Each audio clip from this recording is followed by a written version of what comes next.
नमस्कार, बहुत बहुत स्वागत आपका अनादि टीवी पर। मैं हूं आपके साथ पारुल। छत्तीसगढ़ की बात हमारे साथ देख रहे हैं आप।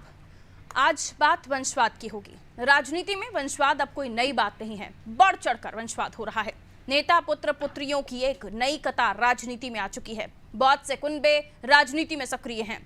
छत्तीसगढ़ की ही 90 में से 45 विधानसभा सीटों पर राजनीतिक परिवारों का कब्जा है, लेकिन उसके बाद भी भारतीय जनता पार्टी और कांग्रेस एक दूसरे पर वंशवाद का आरोप लगाते रहते हैं। भाजपा कांग्रेस को मां बेटे की पार्टी बताती है। हाल ही में वंशवाद को लेकर भाजपा के राष्ट्रीय अध्यक्ष जेपी नड्डा के बयान के बाद छत्तीसगढ़ में सियासत गर्मा गई। मुख्यमंत्री भूपेश बघेल ने भाजपा को वंशवाद वाली पार्टी करार देते हुए कहा कि भाजपा की कोई विचारधारा नहीं है। उन्होंने भाजपा के कई राजनीतिक परिवारों के नाम भी गिनाए। इस पर पलटवार करते हुए भाजपा विधायक बृजमोहन अग्रवाल ने कहा है कि विदेशी मूल के किसी भी व्यक्ति को भारत की सियासत नहीं देनी चाहिए। उन्होंने कांग्रेस पर परिवारवाद का आरोप लगाया। चुनाव के समय अचानक परिवारवाद और वंशवाद की बहस क्यों तेज हो गई है, ये जानने की कोशिश करेंगे, लेकिन उससे पहले सुनते हैं मुख्यमंत्री भूपेश बघेल और भाजपा विधायक बृजमोहन अग्रवाल का क्या कहना है।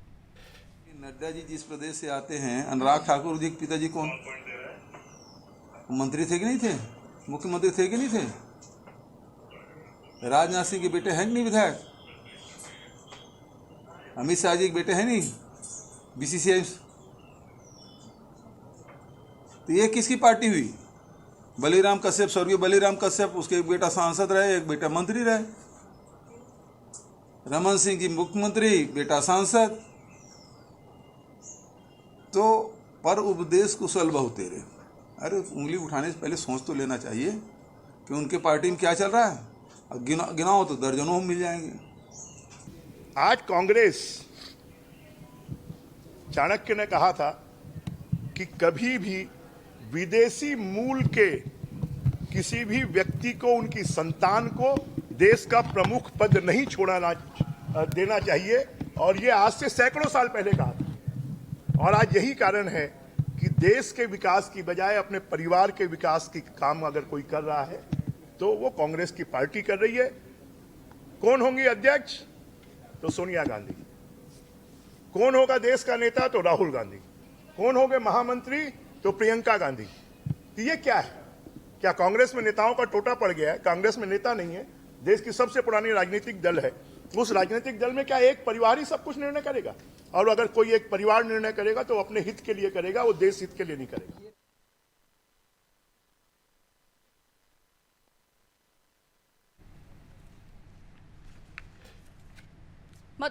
छत्तीसगढ़ में चुनाव है, मध्य प्रदेश में चुनाव है, 5 राज्यों में आने वाले समय पर चुनाव होंगे और अलग अलग राज्यों में भी और चुनाव होंगे। लेकिन उससे पहले छत्तीसगढ़ में क्योंकि कांग्रेस की सरकार है और जेपी नड्डा साहब का जब बयान आया तो वंशवाद, परिवारवाद को लेकर चर्चाएं जोरों पर आ गईं।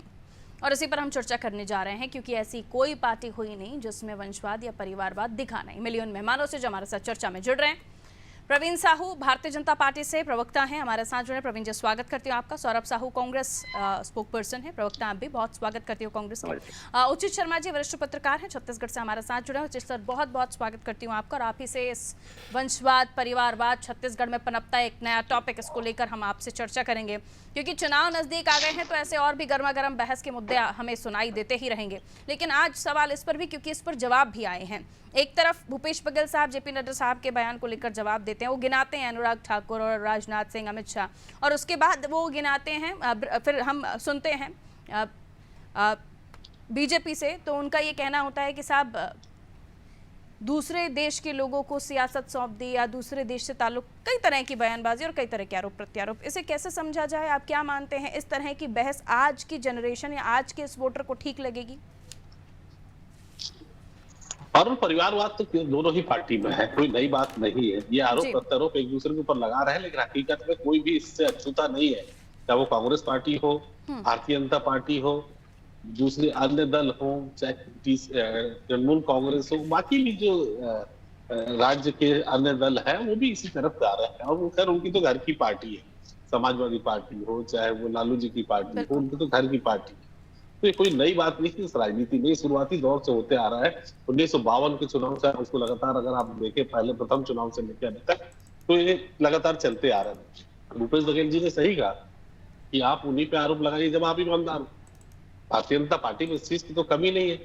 जो वो उदाहरण दे रहे थे मुख्यमंत्री जी, उसमें एकदम साफ है कि आप जो बीसीसीआई के अध्यक्ष बने हैं अमित शाह के सुपुत्र वो किसी रणजी खेल के तो बने नहीं है, निश्चित तौर पे कोई बहुत मेहनत मजदूरी करके और क्रिकेट की पढ़ाई करके तो इतने बड़े पद पे जिसपे 5,000 करोड़ का जिसपे बजट हो वो ईमानदारी से तो आए नहीं। वही जो अन्य दल के नेता, वो अन्य दल के नेता भी हैं, चाहे वो पी चिदम्बरम के सुपुत्र हो चाहे अन्य लोग भी हो, तो ये राजनीति में फायदे उठाते आए। और आज के युवा, आपका सवाल है पारुल कि आज के युवा इसको पसंद नहीं करते। तमाम बातें उठती है, हम बोलना बहुत आसान रहता है, चुनाव के मुद्दे रहते हैं। प्रधानमंत्री जी भी जब 2018-19 में आए थे तो कहे थे कि हमारे यहाँ कोई परिवारवाद नहीं है, और वहीं पर वो रमन सिंह जी के सुपुत्र की टिकट की चर्चा चल रही थी। तो ये सब बातें राजनीति में उछाली जाती है, लगाई जाती है, आरोप प्रत्यारोप किए जाते हैं, और हकीकत में इसको अमल कोई नहीं करता, चाहे वो भारतीय जनता पार्टी हो, चाहे कांग्रेस हो, चाहे बाकी स्टेट के कोई भी धड़े हो या बाकी पार्टियां भी हो जो राज्य से आती है, तो उनका भी कोई इस पे सरोकार कुल मिला के नहीं। हकीकत ये है राजनीति में ये मुद्दे जो होने चाहिए, जो बुनियादी सवाल होने चाहिए, जैसे महंगाई को लेकर, बेरोजगारी को लेकर, करप्शन को लेकर, जो अन्य बातें हैं, जो चर्चाएं जो चलना चाहिए, संवाद होने चाहिए, उसके इतर हम इन सब बातों को लग गए जिसका कोई औचित्य नहीं है और जिसका कोई सॉल्यूशन निकलने वाला नहीं है, और इसका कोई भी पार्टी इससे दूध की धुली नहीं है। दोनों ही दल के लोग अपने अपने जितने भी सगे संबंधी हैं, पुत्र है, पुत्रियां हैं, उनको इसमें आते हैं, चाहे वो एनसीपी को ले लो, चाहे हमारे छत्तीसगढ़ के कांग्रेस को ले लो, तो सब लोग आते हैं। तो फिर ये बातें होती क्यों है? ये समझ से परे चुनाव के मौसम में इन बातों पर चर्चा जरूर होती है, लेकिन अमल कोई नहीं करता। भारतीय जनता पार्टी के पास जा रही हूँ, क्योंकि शुरुआत आप ही की तरफ से जेपी नड्डा साहब ने की और इसको लेकर भूपेश बघेल साहब का जवाब भी आया। क्यों इन मुद्दों को ही पिंच किया जाता है, छुआ जाता है जब इलेक्शन आ जाते हैं? ये कोई पॉलिटिकल स्ट्रैटेजी हमेशा रन करने वाली है, ऐसा आपको बिल्कुल कॉन्फिडेंट है? सबसे पहले माँ भारती को नमन करता हूँ, छत्तीसगढ़ में प्रणाम करता हूँ, आपके सम्मानित चैनल के सभी दर्शकों को प्रणाम, और प्रदेश के और देश के सभी नागरिकों को जगन्नाथ रथ यात्रा की हार्दिक शुभकामनाएं, बधाइयाँ। देखिए, मैं बताना चाहूंगा कि परिवारवाद होता क्या है। परिवारवाद मतलब किसी नेता के पुत्र को टिकट मिल जाए केवल उसको परिवारवाद नहीं कहते, लेकिन यदि किसी देश, किसी प्रदेश के यदि संस्था को केवल एक परिवार ही चलाए उसको कहते हैं परिवारवाद। भाई, आप जानते हैं कि कांग्रेस किसकी पार्टी है, सब जानते हैं। मैं आपको सब बताना चाहूंगा कि सोनिया जी हो, चाहे राहुल गांधी जी हो, चाहे प्रियंका गांधी जी हो, इन्हीं के कारण आज कांग्रेस का वजूद है। मैं आपको बताना चाहूंगा कि कुछ दिन पहले, कुछ महीनों पहले प्रदेश में यहाँ पर कांग्रेस का राष्ट्रीय अधिवेशन हुआ था। जब मल्लिकार्जुन खड़गे जी यहाँ पर आए थे तो उनका उतना स्वागत नहीं हुआ जितना प्रियंका गांधी जी का स्वागत हुआ। उनके स्वागत में गुलाब की पंखुड़ियां बिछा दी गई। भाई, एक महासचिव और एक अध्यक्ष, जो भी तत्कालीन अध्यक्ष है, उसके स्वागत का अंतर ही बताता है कि ये लोग किनको अपना नेता मानते हैं। मैं यहाँ पर कांग्रेस के प्रवक्ता बैठे, उनसे पूछता हूं कि कल आदरणीय राहुल गांधी जी का जन्मदिन था। मैं चुनौती प्रश्न इनसे पूछता हूं कि बताइए, आपके राष्ट्रीय अध्यक्ष मल्लिकार्जुन खड़गे जी का जन्मदिन कब है, बताइए। ये जानते हैं कि इनके लिए आला कमान कौन है? आला कमान केवल और केवल गांधी परिवार है। इसलिए यदि हम गांधी परिवार पर प्रश्न उठाते हैं तो उनको तकलीफ होती है।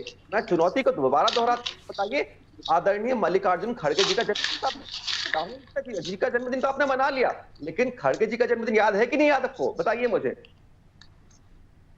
यानी आपको लगता है कि खड़गे जी का जन्मदिन याद रखने से कार्यकर्ताओं में उनको लेकर कितनी शिद्दत से रिस्पेक्ट है, कितना वो अपने अध्यक्ष को मानते हैं, समझते हैं। इससे आप समझ जाएंगे कि कितना कार्यकर्ताओं में उनके प्रति प्रेम है।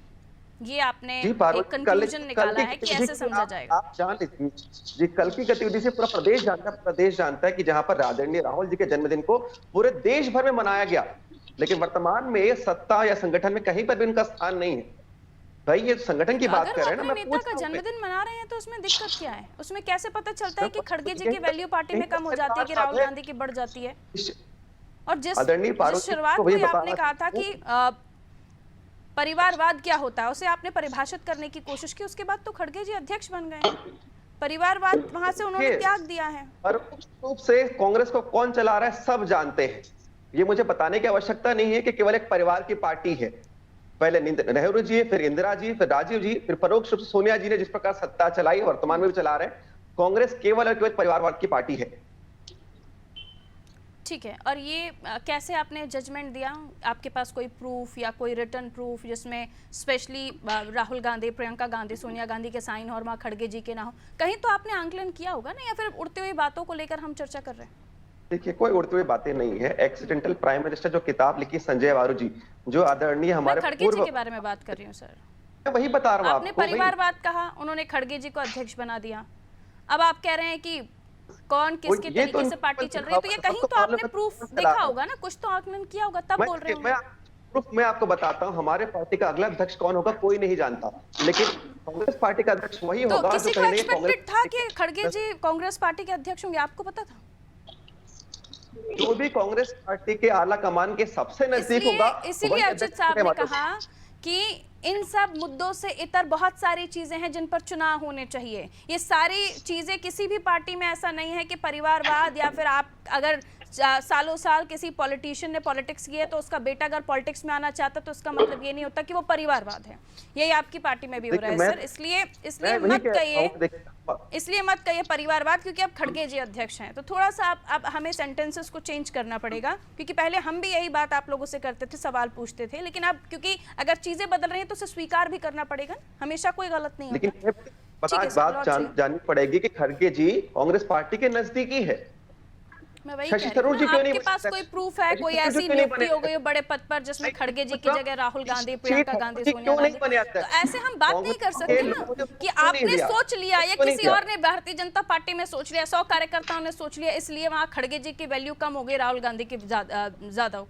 तो ये हम ऐसे बात नहीं कर सकते कि हम आरोप लगाएंगे और उन आरोपों को सच मानेंगे, ऐसा नहीं होता सर। वापस आ रही हूँ, सौरभ साहब हमारे साथ जुड़े हो। सौरभ साहब जी, इन बातों को इतना तूल क्यों दिया जा रहा है, जब ये सत्य है कि दोनों ही पार्टियों में ये सब है, तो इसे तूल क्यों दिया जा रहा है? खड़गे जी का बर्थडे भी बता देने की जहां तक बात है कि तो वो तो बीजेपी की तरफ से ये शुरुआत हुई थी, और जब कोई सवाल आता है या किसी तरीके के आरोप लगाते हैं और हम उसका अगर खंडन करते हैं तो उसके बारे में जवाब दिया जाना बहुत आवश्यक हो जाता है, ना कि उस पर चुप्पी साधे रखना। अगर चुप्पी साधेंगे तो वो मौन स्वीकृति कहलाती है, तो इसलिए मुझे लगता है कि उसके लिए जवाब देना बहुत जरूरी है। प्रवीण भाई ने एक बात कही कि परिवारवाद की बात, और परिवारवाद को उन्होंने डिफाइन किया कि किसी संस्था पे किसी एक परिवार या व्यक्ति का कब्जा हो जाना। तो जैसा कि आपने भी उसका खंडन किया, हम भी पुरजोर खंडन करते हैं। संस्था पे अगर कब्जा करने की बात है तो WFI की हालत आप देख लीजिए कि बृजभूषण शरण सिंह वाली जो बात है, आज हर कोई जानता है, सर्वविदित है कि बृजभूषण सिंह अध्यक्ष हैं, उनके बेटे उपाध्यक्ष हैं, विधायक भी हैं, उनके दामाद, उनके साले, मतलब पूरा का पूरा WFI इन्हीं से भरा पड़ा है। बृजभूषण सिंह शरण सिंह के परिवार से भरा हुआ है। मैं रिक्वेस्ट करती हूं, ये वाली बात है। जब आप बोल चुके हैं तो उनको बोलने मुझे क्या लगता है कि ये बीजेपी को इस बात से चिढ़ है या इस बात से डर लगता है कि जब भी गांधी परिवार का बात आता है, जैसा कि बृजमोहन अग्रवाल जी को भी मैं सुन रहा था अभी, तो उन्होंने विशेष रूप से गांधी परिवार का नाम लिया। तो गांधी परिवार से इनको विशेष दिक्कत है ऐसा लगता है हमें। अब गांधी परिवार में अगर कोई योग्य है और अपनी योग्यता के आधार पर वो राजनीति में आता है और उसका एक जनता से जुड़ाव है, तो वहां पर अगर परिवार का कोई सदस्य है तो सिर्फ इस वजह से उसको राजनीति में नहीं आना चाहिए कि उसके पिताजी, उसके नाना दादा सब लोग राजनीति में थे।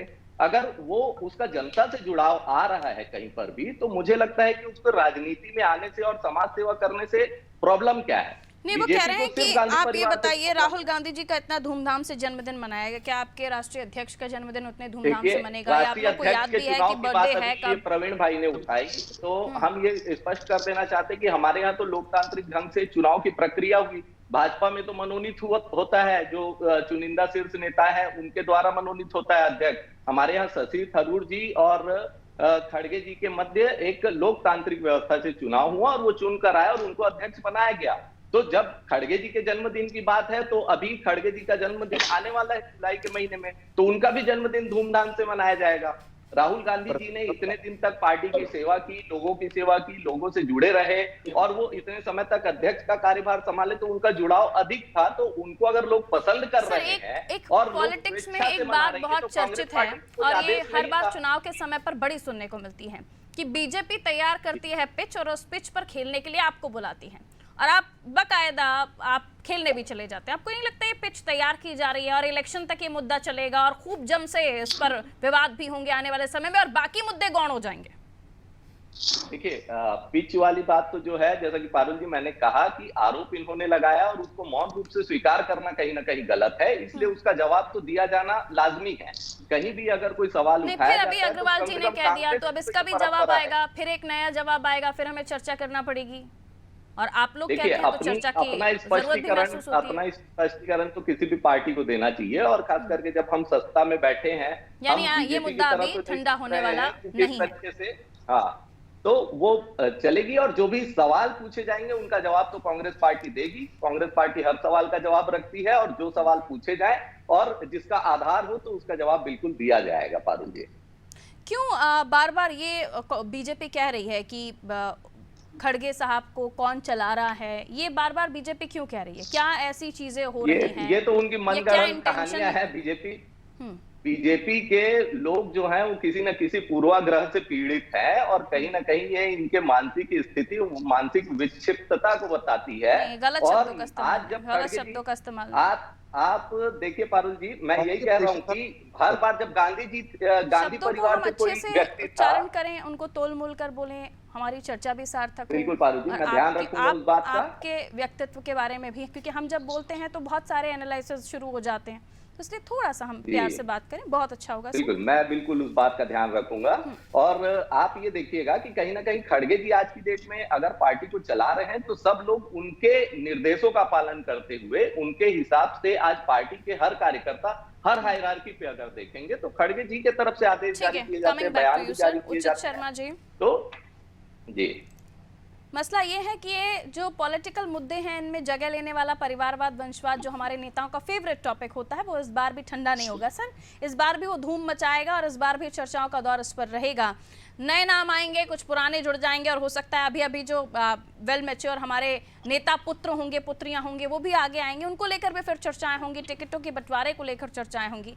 सवाल ये है कि इन सब चीज़ों से परे राजनीति में और कोई मुद्दे बचे नहीं हैं लगता है, और इन्हीं मुद्दों को लेकर हमारी भोली भाली जनता को ये समझाया जाता है कि देखिए किस तरह से परिवारवाद हो रहा है, देखिए किस तरह से पुत्रों को टिकट दिया जा रहा है, पार्टी में इनके कोई है नहीं, या योग्यता उतनी पार्टी के कार्यकर्ताओं में नहीं है, इतनी बड़ी पार्टी, ये तमाम चीज़ें फिर आ जाती हैं। जनता को क्या इससे समझना चाहिए, और अभी जो चर्चा हो रही है उससे आप क्या समझ पाए अभी तक? पारुल, ये बात बिल्कुल ठीक बोला आपने कि ये पिच तैयार करती भारतीय जनता पार्टी, और उसको मजबूर करती है कांग्रेस को कि इस पर खेले, उस पर जवाब दे। और हकीकत में ये होता है कि जिस तरीके से ये परिवारवाद दोनों महज बुनियादी सवाल जिस पे बात होनी चाहिए, जिस पे चर्चा होनी चाहिए, रोजगार पे बात होनी चाहिए, आरक्षण पे बात होनी चाहिए, पीएससी के जो घोटाले हो।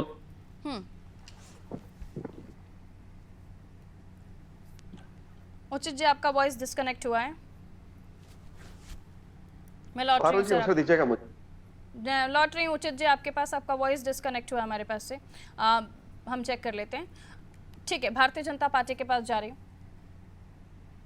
देखिए पारुल जी, मैं आपको बताना चाहूंगा कि उदयपुर में ही चिंतन बैठक में एक इनका नियम पारित हुआ कि कांग्रेस की ओर से परिवार के केवल एक व्यक्ति को ही टिकट दिया जाएगा, लेकिन ये नियम गांधी परिवार के लिए लागू नहीं होगा। ये कैसा नियम है भाई? परिवारवाद की परिभाषा तो उदयपुर के चिंतन बैठक में कहीं ना कहीं परिभाषित हो गया।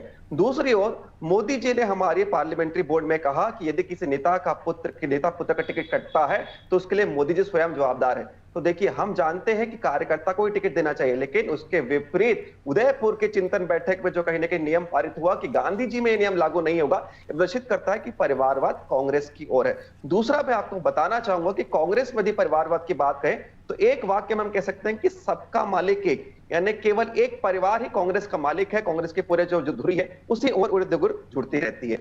थोड़ी देर पहले मेरे सम्मानित भाई ने कहा कि मल्लिकार्जुन खड़गे जी का जुड़ाव की अपेक्षा राहुल गांधी जी का जुड़ाव ज्यादा है। मैं आपको बता दूं, राहुल गांधी की आयु लगभग 53 से 54 वर्ष है और खड़गे जी की वर्ष लगभग 80 वर्ष है, आयु जो लगभग 80 वर्ष है। तो कहने का मतलब है इतना सीनियर व्यक्ति जो ब्लॉक अध्यक्ष आज जो है राष्ट्रीय अध्यक्ष बन गया है, इतना लंबा कार्यकाल तय करने के बाद भी उसका जनता में जुड़ाव कम है। और ऐसा नेता जो परिवार से आते हैं, एक सेकंड रिपीट कीजिए अपनी बात को। एक सेकंड प्रवीण जी, आपने कहा जनता का जुड़ाव नहीं है, किसका जुड़ाव नहीं है? इतने सीनियर होने के बाद ब्लॉक अध्यक्ष से लेकर राष्ट्रीय अध्यक्ष नहीं है, नहीं बोला मैंने। वही तो मैंने कहा कि इन्होंने कहा कि राहुल गांधी जी का बर्थडे मना रहे क्योंकि उनका जुड़ाव ज्यादा है, लेकिन 80 साल के व्यक्ति जो ब्लॉक अध्यक्ष राष्ट्रीय अध्यक्ष बन जाते हैं, उनके बर्थडे के, उनके जन्मदिन के लिए, उनके जो कहीं ना कहीं महिमा मंडल के लिए इनके पास शब्द नहीं है। जब यहाँ पर वो राष्ट्रीय अध्यक्ष के रूप में आते हैं तो उनको गौण बनाकर प्रियंका गांधी जी का स्वागत गुलाब की पंखुड़ियां बनाकर पिछाकर की जाती है। ये कहीं ना कहीं राष्ट्रीय अध्यक्ष का अपमान है। यही परिवारवाद की परिभाषा है जो बार बार कांग्रेस अपने क्रियाकलापों से प्रदर्शित करती है। सर, आपके कितने ऐसे नेता हैं जो पहले ही दिन ये बता देते, अपने बर्थडे से 5 दिन पहले, 1 हफ्ते पहले अनाउंसमेंट करवा देते हैं कि मेरे प्रिय कार्यकर्ताओं, आप कोई होर्डिंग पोस्टर मत लगाना, आप चीज़ों को व्यर्थ मत करना, अगर आपको मेरा जन्मदिन मनाना ही है तो आप अस्पताल चले जाइए, वहाँ पर दान कर दीजिए, ये कर दीजिए, पेड़ लगा दीजिए, पौधे लगा दीजिए। तो इससे कार्यकर्ताओं की लोकप्रियता, माफ़ कीजिए, नेताओं की लोकप्रियता कम हो जाती है, उनका जनता से जुड़ाव कम हो जाता है, क्योंकि उनके घर तो केक नहीं पहुँच रहे होंगे, उनके घर तो फूल मालाएं नहीं पहुँच रही, क्योंकि वो खुद ही आग्रह कर रहे हैं। देखिए, मैं तो वही बार बार कहना चाह रहा हूं कि जिस प्रकार कांग्रेस में केवल एक परिवार को ही पूजा किया जाता है, परिवार को ही महिमा मंडित किया जाती है, वो कहीं ना कहीं प्रत्यक्ष प्रमाण है। हमारे यहाँ किसी नेता से नहीं कहा जाता कि आप होर्डिंग या फ्लेक्स लगाइए, कार्यकर्ता अपने स्टेज से भरे लगाते हैं, लेकिन यहाँ पर कांग्रेसी लोग इसलिए लगाते हैं कि उनको मालूम है कि केवल एक परिवार की पूजा करेंगे, उनकी प्रशंसा करेंगे, तभी राजनीतिक महत्व उनको मिलेगा, राजनीतिक रूप से उनका जो करियर है वो आगे बढ़ेगा। लेकिन भारतीय जनता पार्टी में कर रहा होता है जो बता देता है कि कांग्रेस वालों में से ऐसे कौन से लोग हैं जो पैसे देकर अपने होर्डिंग्स लगवा रहे हैं, पोस्टर लगवा रहे हैं, और ऐसे कौन से लोग हैं जो ये बता देते हैं कि नहीं, ये हम आपके बड़ा आपसे प्रेम करते हैं इसलिए हम ऐसा कुछ नहीं कर रहे हैं, हम तो सिर्फ आपको चाहते हैं इसलिए हम अपने नेताजी का पोस्टर। ये कौन सा तंत्र आपका काम कर रहा होता है जो ये बता देता है आपको? देखिए, हम तो जनता के बीच काम करने वाली पार्टी है, हमको मालूम है कि जनता कौन स्नेह से चुनती है और कौन किसके पोस्टर जबरदस्ती लगवाए जाते हैं। इसलिए मैं बिल्कुल पूरे का विश्वास से कह सकता हूं कि इनके यहाँ केवल और केवल महिमा मंडल किया जाता है, क्योंकि जिसने महिमा मंडन किया उसको ही राजनीतिक सीढ़ी पकड़ाई जाती है और कहीं ना कहीं राजनीतिक रूप से उसके आगे बढ़ाया जाता है। आप देख लीजिए, जिसको भी मुख्यमंत्री बनना हो, लिस्ट है सर, कई सारे ऐसे नेता हैं जिनके पुत्र पॉलिटिक्स में एक्टिव हैं, जिन्होंने कुछ नहीं किया, आपकी पार्टी में भी इतना बहुत कोई बड़ा काम नहीं किया जिसकी वजह से वो विधायक बने हैं, सांसद बने। ऐसी लिस्ट है सर, अगर मैं लिस्ट लूंगी तो बहुत लंबी चर्चा चली जाएगी, और आप भी जानते हैं, आपके जहन में भी है। तो इस चीज को लेकर हम बात करें कि किसने क्या किया, तो दोनों ही पार्टियां, जो छत्तीसगढ़ के जितने भी विश्लेषक हैं वो भी ये जानते हैं कि दोनों ही पार्टियों में ऐसे लोग भर भर के हैं। कहिए सौरभ जी। जी पारुल जी, इन्होंने जो बात कही है, देखिए उसका तो सबसे पहले हम खंडन करते हैं, और इसीलिए मैं बार बार कहता हूं कि भाजपा कहीं ना कहीं अपने किसी न किसी पूर्वाग्रह से कांग्रेस पार्टी को लेके या फिर देश की बहुत सारी घटनाओं को लेकर किसी न किसी पूर्वाग्रह से पीड़ित रहती है। ये जब पोस्टर लगाते हैं या फिर अपने नेता का बर्थडे मनाते हैं, तब ये इनका स्नेह है, और हम जब अपने नेता का बर्थडे मनाते हैं या धूमधाम से कोई भी आयोजन करते हैं तो ये हमारी चाटुकारिता की श्रेणी में ये रखते हैं। तो ये बहुत ही खंडन करने योग्य बात है। और जिस तरीके से ये कह रहे हैं कि भाई खड़गे जी का जो जुड़ाव नहीं है, ये बात मैंने कही नहीं, क्योंकि कांग्रेस अध्यक्ष रहे राहुल गांधी इतने समय से, तो उनका जुड़ाव कहीं ना कहीं ज्यादा है, युवा वर्ग में एक प्रचलित है, और इस वजह से इस तरीके की बात है। रख लीजिए, आप रख लीजिए उसको। उदयपुर चिंतन बैठक का जिक्र कर, उदयपुर चिंतन शिविर की भी बात कर लीजिए और उसके मिनट्स निकाल के देख लीजिए, आपकी जानकारी दुरुस्त हो जाएगी प्रवीण जी। और आप ये जिस बात को कर रहे हैं, आप, मुझे वही नहीं समझ आता कि जब भाजपा कोई कार्य करती है तो वो अपने आप को सही मान लेती है, और जब कांग्रेस कोई कार्य करती है मुद्दों को इस तरीके की बात घुमाती है, ज्यादा ना उठाते हुए ये भी तो अनाउंसमेंट हो सकता है कि नेता पुत्रों को टिकट ना बांटे जाएं। और अगर आपकी तरफ से अनाउंसमेंट होता है तो बीजेपी को भी इस पूरे मामले को लेकर अपने आप को सेव करते हुए अनाउंसमेंट करना पड़ेगा, इस बात का ध्यान रखना पड़ेगा आने वाले समय में। देखिए बीजेपी क्या करेगी या हम राजनीतिक दल ले रहे हैं, देखिए क्योंकि कहीं ना कहीं जब आप एक राजनीतिक परिवार से आते हैं और आपका राजनीतिक परिवार से जुड़ाव बहुत लंबा होता है, तो जो घर के जो सदस्य हैं, भर के राजनीतिक परिवार हैं। मेरी बात आप पूरी सुन लीजिए, मैं जो बात कह रहा हूं, अगर वो राजनीति में है और जन सेवा में लगे हुए हैं, अगर अचानक से कहीं से आके कोई बीसीसीआई का अध्यक्ष नहीं बन गया है, राहुल गांधी जी की अगर बात करेंगे तो लगातार जन संपर्क में रहे हैं, लोगों से जुड़े रहे हैं, जन सेवा करते रहे हैं, तो इस तरीके से अगर वो एक प्रक्रिया के माध्यम से अगर वो राजनीति में आ रहे हैं, तो इसमें आपत्ति क्या है? फिर वो अचानक से कोई पद दे देना, निकाल कर बैठ जाती कि इतने समय पर ये किया, इतने समय पर ये किया। ठीक है सर, समय इजाजत नहीं देता। बहुत बहुत शुक्रिया आप सबका हमारे साथ जुड़ने के लिए। तो छत्तीसगढ़ की हम बात कर रहे थे, जहां निकला बयान जेपी नड्डा साहब से, लेकिन पहुंचा छत्तीसगढ़ और वहां से दौर प्रतिक्रियाओं का शुरू हो गया। और उसके बाद ये भी कहा गया कि पहले अपने गिरेबान में झांकिए, उसके बाद दूसरे पर आरोप लगाइए। लेकिन ये भी सत्य है कि वंशवाद और परिवारवाद से पार्टियां, दल नहीं बच सके, और जाहिर है कि कई ऐसे नेता भर भर के दोनों कुनबों में हैं, जहां पर नेता तो हैं लेकिन नेता के पुत्र भी नेता हैं। दीजिए इजाजत, रखिए अपना ख्याल, नमस्कार।